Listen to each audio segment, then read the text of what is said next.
Bueno, muchachos, entonces,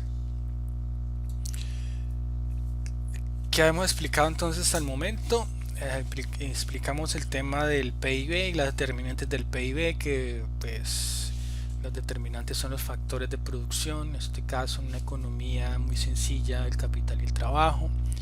Y después habría que mirar cómo después nos metimos con la empresa, una empresa en microeconomía, que también tiene una función de producción, que bajo unos supuestos de competencia perfecta, maximizadora del beneficio, rendimiento constante a escala, esa empresa bajo esos supuestos elige las cantidades óptimas de capital y trabajo que va a usar en el proceso productivo en los mercados de factores. Estos mercados de factores pues también son mercados competitivos.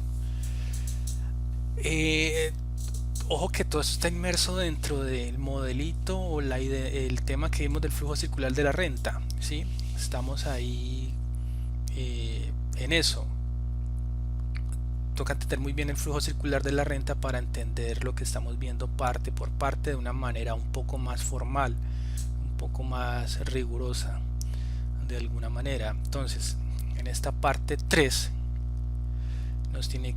vamos a analizar ahora los componentes del PIB según sus usos. Es decir, tenemos una cosa que es PIB, que lo produce la estructura empresarial, las empresas, la industria produce un producto, genera un producto, unas cantidades de producto, y estas cantidades de productos pues van a ser usadas para algo, ¿cierto? Entonces por eso es como mirar la parte de los usos de los usos del producto, hacia dónde va. También se le llama gasto planeado, ¿sí? Ese es mirar el PIB según el gasto. Entonces también se le denomina gasto planeado o demanda agregada. Entonces vamos a analizar los componentes de la demanda agregada. Entonces, ojo, mucho ojo, que aquí en el tema de demanda agregada en macroeconomía difiere un poco de lo que ustedes están viendo en microeconomía. Digamos que en alguna medida se le denomina demanda agregada, pero no es la misma construcción de demanda, porque ustedes en el análisis de la microeconomía están analizando un individuo. Entonces noten que ustedes deben ir por ahí analizando los axiomas de las preferencias.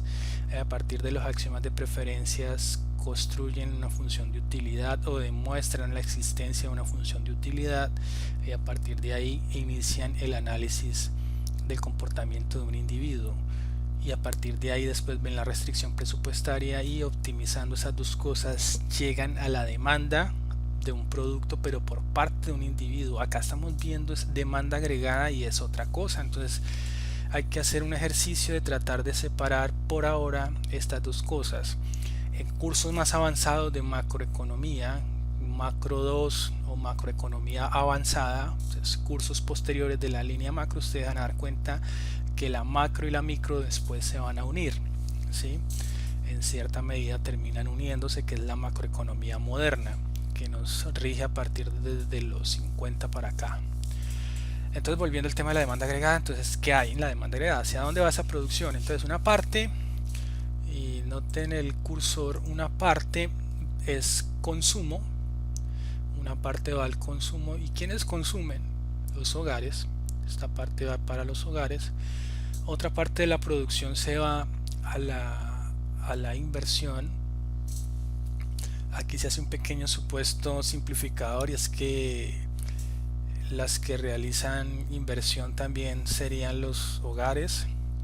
No, acá no, acá digamos que los hogares y empresas realizan o toman decisiones de usar producto para invertirlo y incrementar el stock de capital en una economía.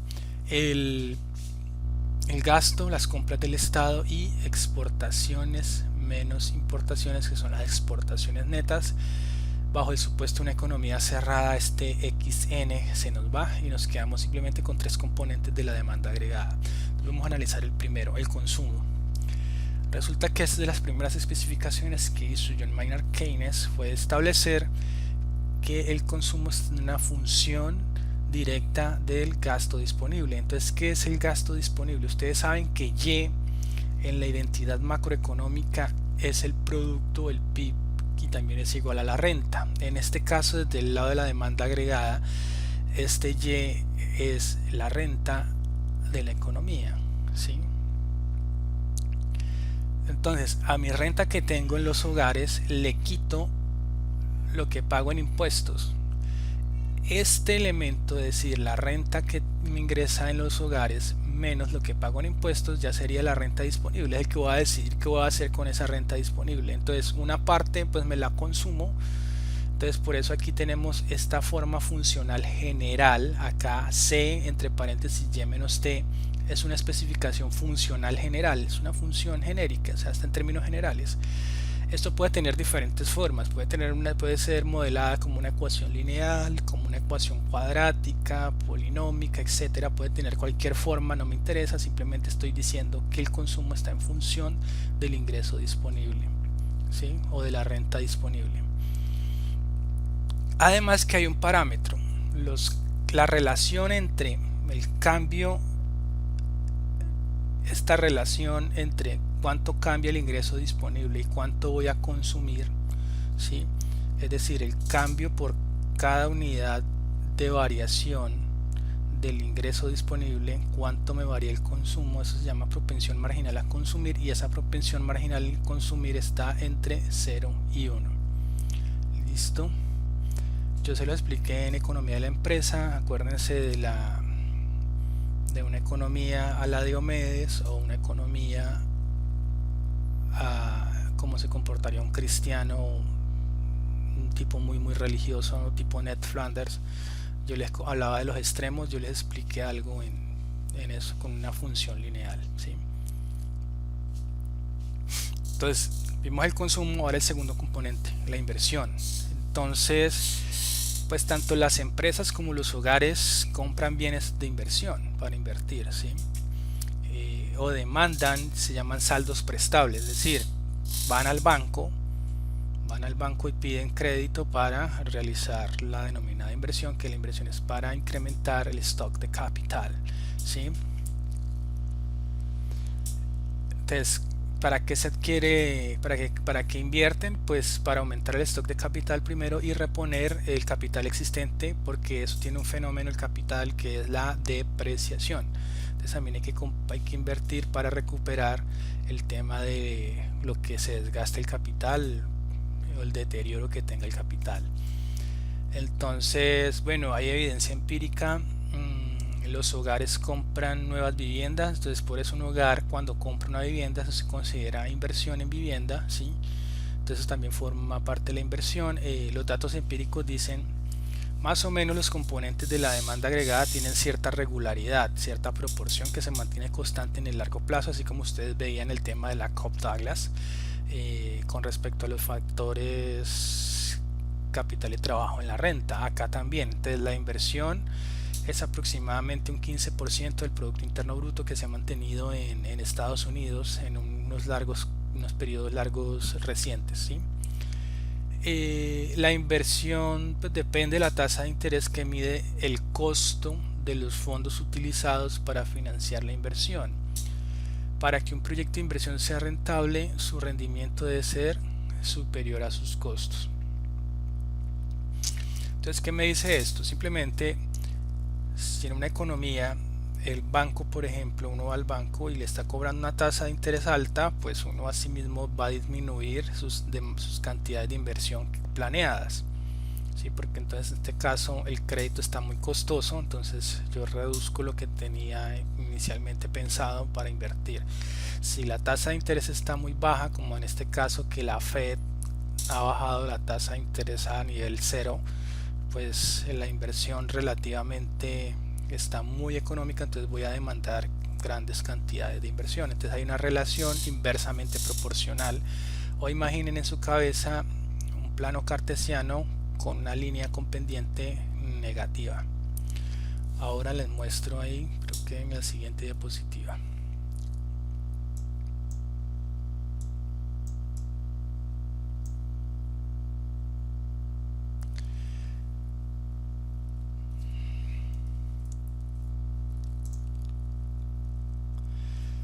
Y el otro componente importante, el tercero, después del consumo e inversión, entonces el gasto del gobierno o compras del Estado. Entonces vemos que los gobiernos, que es la administración del Estado como tal, el ejecutivo, pues tienen un presupuesto que pues recaudan del cobro de impuestos, y ellos pueden hacer muchas cosas con eso, que pueden comprar, por lo general compran armas, misiles, ¿sí? También compran los servicios de los funcionarios del Estado, o sea, el salario que les pagan a los contratistas del sector público y funcionarios hace parte del gasto público, ¿sí? Pues también hacen, pues no solo en la parte bélica, también construyen bibliotecas, construyen escuelas, contratan maestros, universidades, hospitales, etcétera, ¿sí? Hay un elemento interesante dentro de los componentes del gasto del gobierno, que son las transferencias a los hogares. Esto de transferencias en la parte técnica se llaman transferencias condicionadas. Ejemplo por excelencia aquí, pues para los que son uribistas, Familias en Acción y Jóvenes en Acción, y esas ayudas del gobierno, lo que uno conoce como subsidios, es un nombre técnico en economía se llaman transferencias condicionadas. A propósito del dato de ese instrumento, por ejemplo, el de las transferencias condicionadas, pues se lo inventó Lula da Silva en el Brasil, allá se lo inventaron. Las transferencias, a diferencia de las compras del Estado, no utilizan directamente la producción de bienes y servicios en la economía, o sea, no se incluyen dentro del gasto. Claro, como es un giro directo hacia las familias de una vez, ¿qué hace con esa plata? Pues de una vez van a consumirla en bienes y servicios, ya sea pagándole los costos del muchacho, la manutención, la comida, el restaurante escolar, lo que valen los bienes, el maletín, los cuadernos, etcétera. Entonces eso ya no iría contabilizado en el gasto, sino en el consumo de una vez de los hogares. Por eso, ¿sí? Las transferencias afectan la demanda de bienes indirectamente, son lo contrario de los impuestos, elevan la renta disponible de los hogares, lo estoy diciendo, va directamente al Y, que está C en función de Y menos T, y iría directamente a la renta de los hogares para ser consumido. Entonces por eso no lo contamos en el gasto, sino iría para el tema del consumo. Un aumento de las transferencias financiadas subiendo los impuestos no altera la renta disponible. Bueno, sí, en todo caso hay una igualdad. Si hay un equilibrio de alguna manera entre lo que le ingresa, el T son impuestos. Entonces, si hay una igualdad entre lo que recaudan impuestos con respecto a lo que se gasta el gobierno, es decir, un gobierno juicioso, responsable, entonces el Estado, se dice que el Estado tiene un presupuesto equilibrado. Si el gasto es mayor a lo que le ingresa, ¿sí? O sea, si el gasto es mayor a lo que recaudan impuestos, se está hablando de déficit presupuestario. Y si piensa a veces cómo se financia ese déficit, pues subiendo impuestos, pero si no quiere, el Estado puede recurrir a emitir deuda pública con el sector financiero del país o con la banca internacional, ¿sí? Pues esas dos formas de financiar su déficit presupuestario. Y si es un caso muy raro en esta época de los gobiernos, que si tienen un gasto público menor al recaudo en impuestos, es decir, le está ingresando más de lo que gastan, eso se denomina un superávit presupuestario, un superávit fiscal, ¿sí? Entonces, este video es muy cortito. Ahora vamos a ver la parte parte analítica como tal del modelito utilizando estos conceptos. Vamos a pasar a ecuacioncitas. De ecuacioncitas hacemos unos desarrollos muy sencillos de álgebra de bachillerato y llegamos a unos denominados equilibrios, o lo que uno miraría como una solución de las ecuaciones. Entonces, a partir de esos equilibrios comenzamos a hacer el análisis en grafiquitas. Esto es lo que vamos a hacer ahora para analizar el equilibrio. Entonces la pregunta última del capítulo es: ¿cómo alcanza el equilibrio la oferta y la demanda de bienes y servicios? ¿Sí? Entonces, ¿cómo podemos estar seguros de que estos flujos se equilibran? 1, 2, que garantiza que la suma del consumo, la inversión y las compras del Estado es igual a la producción obtenida en una economía. Y aquí hay dos análisis importantes. El primero que vamos a hacer es que el tipo de interés juega un papel fundamental. Bueno, vamos a ver qué es la variable que nos va a equilibrar este tema entre la oferta agregada y la demanda agregada. Y después vamos a ver, por un lado, entonces se va a dividir dos análisis importantes, dos elementos de análisis. Uno, que toca ver primero el equilibrio entre la oferta y demanda de bienes y servicios, ¿sí? Primero, entonces lo que es PIB igual oferta agregada igual a demanda agregada, o sea lo que estamos viendo, Y igual, que sería Y producto igual a consumo más inversión más gasto. Cómo se da ese equilibrio. Pero después, haciendo un truquito ahí de álgebra muy sencillo, vamos a encontrar que podemos mostrar ese mismo equilibrio a partir de la otra condición macroeconómica, la otra identidad, que es ahorro igual a inversión.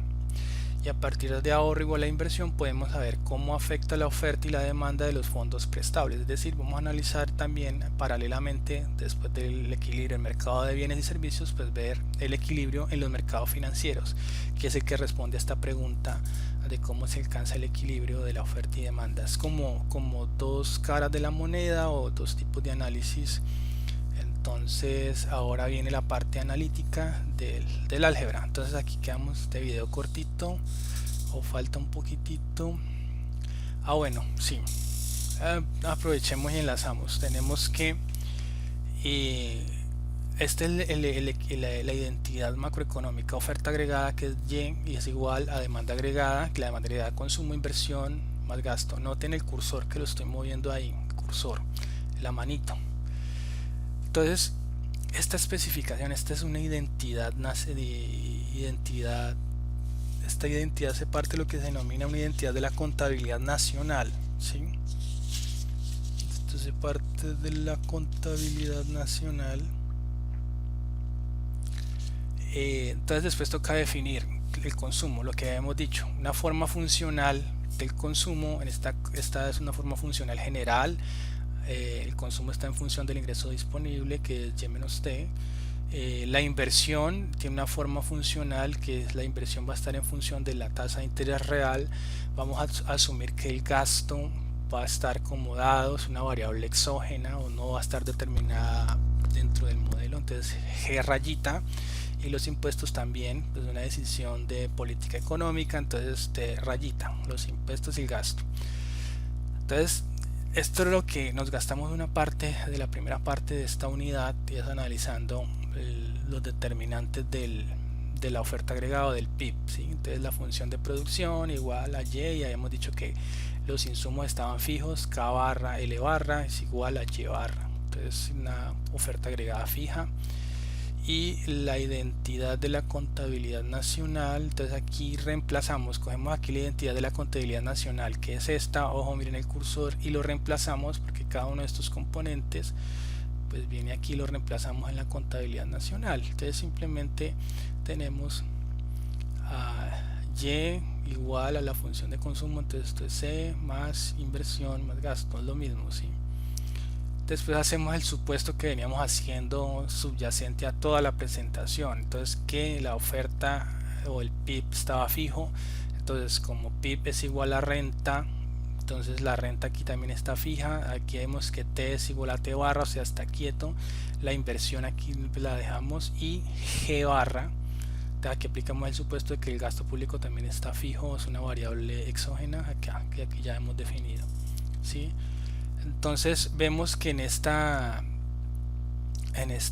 identidad, esta ecuación, vemos que la única que no tiene barra es la inversión en la forma funcional, o depende de la tasa de interés real. Entonces esto lo que toca es la variable objetivo que me va a equilibrar esta igualdad entre oferta y demanda agregada, ¿sí? Entonces al tipo de interés de equilibrio, la demanda de bienes y servicios es igual a la oferta. ¿Cómo alcanza el tipo de interés el nivel que equilibra la oferta y la demanda de bienes y servicios?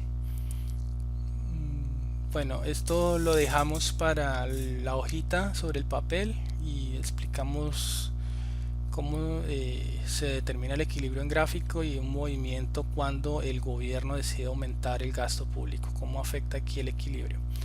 Entonces quedamos así. Entonces que sigan el otro video, guíense por el número, dice 01 macro 1, 02 macro 1 y este va 03 macro 1. Guíense por los títulos. Gracias.